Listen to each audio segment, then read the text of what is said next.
UTL solar, solar लावणार आणि सबसिडीही मिळवून देणार। धनंजय मुंडे आणि पंकजा मुंडेंचा राजीनामा घ्या, वाल्मिक कराडला तात्काळ अटक करा, लातूरच्या रेणापूरमधील आंदोलकांची मागणी। 1 जानेवारीला चक्काजाम आंदोलनाचा इशारा। संतोष देशमुखांच्या कुटुंबाला न्याय मिळावा यासाठी लातूरच्या रेणापूरमध्ये आक्रोश मोर्चा। आमच्यावर आलेली वेळ इतर कुणावरही येऊ नये, संतोष देशमुख यांची मुलगी भाऊक। बीड सरपंच हत्या प्रकरणातील आरोपी विष्णू चाटेच्या पोलीस कोठडीमध्ये 6 जानेवारीपर्यंत वाढ, हत्येचा कट रचल्याचा विष्णू चाटेवर आरोप। बीड हत्या प्रकरणाचा तपास पूर्ण होईपर्यंत एकही मुंडे सत्तेत नको, संजय राऊतांची मोठी मागणी। धनंजय मुंडे गुन्हेगारांचे सरदार असाही हल्लाबोल। भाजप आमदार सुरेश धस यांनी पोलीस अधीक्षकांना आकाचे पत्ते सांगितले। बीडचं संपूर्ण पोलीस दल आकाचं, बीड सरपंच हत्या प्रकरणातील आका लवकरच हाती येतील, सुरेश धस यांचा इशारा। धनुभाऊ तुला कशाला घेरू, तुला पालकमंत्रीपद लखलाभ, आम्हाला न्याय मिळवून द्यायचाय। मत्साजोग सरपंच हत्येप्रकरणी आमदार सुरेश धस यांची धनंजय मुंडेंवर टीका। बीड प्रकरणावरून धनंजय मुंडेंचं राजकारण संपवण्यासाठी सुरेश धस यांना सुपारी। अमोल मिटकरींचा भाजप आमदार सुरेश धस यांच्यावर आरोप। अमोल मिटकरी लहान आहे, तू या रगेलच्या नादी लागू नको, अन्यथा अवघड होईल। अमोल मिटकरींच्या आरोपानंतर सुरेश धस यांचा इशारा। फडणवीस अजितदादा प्रकरणामध्ये लक्ष घातल्याचं म्हणतात, मात्र अजूनही खंडणीखोराला अटक नाही। अजितदादा गटाचे आमदार प्रकाश सोळंकेंचा सरकारला घरचा आहे, आरोपींना राज्याश्रय असल्याचाही आरोप।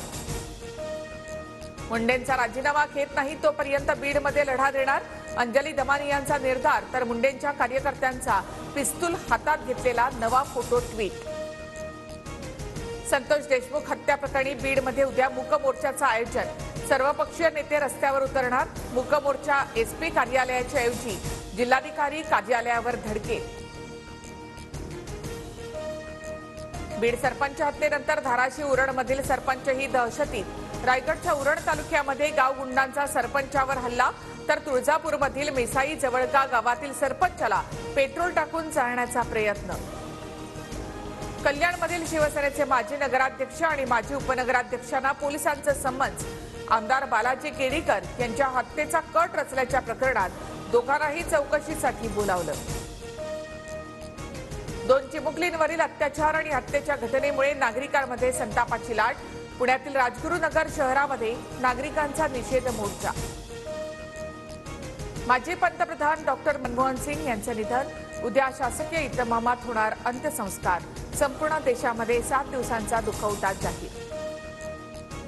मुंबईतील काही भागांमध्ये हवा वाईट ते अतिवाईट श्रेणीमध्ये, AQI 299 वर। नवी मुंबई शहरातील हवेची गुणवत्ता निर्देशांक 128 वर। ऐन हिवाळ्यामध्ये राज्यामध्ये अवकाळी पावसाच्या सरी। वाशिम, जळगाव, अकोल्यासह नंदुरबारमध्ये तुफान पाऊस, तर खानदेश, विदर्भ, मराठवाडा, मध्य महाराष्ट्रात 29 डिसेंबरपर्यंत गारपिटीचा इशारा। शेती पिकाचं नुकसान होण्याची शक्यता।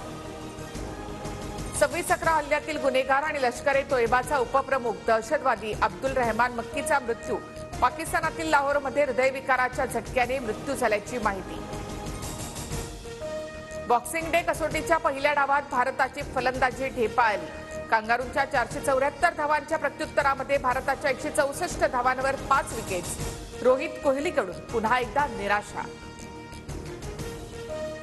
UTL सोलार, सोलार लावणार आणि सबसिडीही मिळवून देणार।